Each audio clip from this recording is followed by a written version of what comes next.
नहीं थे, मेरी कुछ यहाँ पे एक्टिविटीज़ थी, मैं यहाँ आया हुआ था, तो मैंने इस काज के लिए सरमद से मेरी बात हुई, अतीक भाई यहाँ पे तीन से बात हुई, तो मैं जो है इसका तो पुरजोर हम सारे मजम्मत करते हैं, सिर्फ मजम्मत नहीं करनी, इसको हमने साथ पूरे जो अरसा टेनओवर है इसको साथ लेके चलना है कि इसका तदारक किस तरह करना है।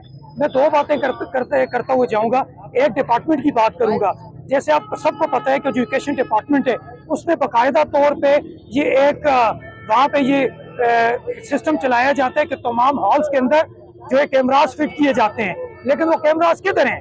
मानसरा स्कूल्स के अंदर देखें, एबटाबाद स्कूल्स के अंदर देखें, इवन कोहिस्तान जहाँ पे मेरा पर्सनली एक्सपीरियंस है, इसके अलावा मानसरा उगी में मैंने 5 साल एजुकेशन डिपार्टमेंट के साथ काम किया, वो कहाँ पे वो सिस्टम है जिसके ज़रिए ये जो कैमराज इंस्टॉल किए जाते हैं, जो वहाँ पे जो नकल है उसकी रोकथाम के लिए काम किए जाते हैं। जो इंस्पेक्टर्स आते हैं वो क्या करते हैं, वो अपना हिस्सा लेते हैं और घर को चलते बनते हैं। मैं बच्चे की बात को सेकंड करूँगा, इसमें वालिदैन, इसमें सिविल सोसाइटी, इसमें हम सब लोगों का रोल है। जब सब मिल के काम करेंगे तो मैं ये समझता हूँ कि नकल पे हम लोग काबू पा सकते हैं। और दूसरी बात यह है कि जब बच्चा कहेगा कि मैंने नकल नहीं करनी, इसकी बात को कोट करूंगा कि मैं नकल नहीं करता। जब बच्चा कहेगा टीचर को मैंने नकल नहीं करनी, दूसरा कहेगा मैंने नहीं करनी।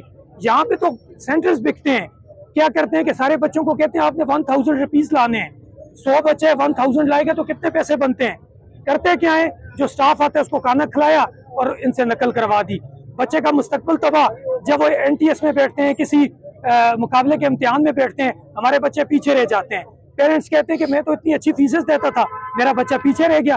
क्यों पीछे रहा? हमने ऐसे इदारे में डाल दिया जो नकल करवाता था, ऐसे इदारे में डाल दिया जो नकल को प्रमोट करता था, ऐसे इदारे में डाल दिया जो बच्चे को आगे ले जाने के बजाय, उसकी ज़हनी नशोनुमा के बजाय उसको पीछे धकेल रहा था। तो मैं अपने सारे नौजवान साथियों से गुजारिश करूंगा कि इस काज को ख़त्म नहीं करना, इसको आगे लेके जाना है। मैं एज ए NGO FW का नुमाइंदा, PHN का नुमाइंदा होते हुए मैं इनके साथ हूँ। यहाँ पे जब ये चाहेंगे हम इनको पूरी भरपूर सपोर्ट करने के लिए तैयार हैं। अतीक साहब, यासर साहब सारे हमारे कांटेक्ट में रहते हैं। तो इसके साथ ही मैं अपनी बात को ख़त्म करूँगा कि हम सब ने मिलकर इस काज के लिए काम करना है। Thank you.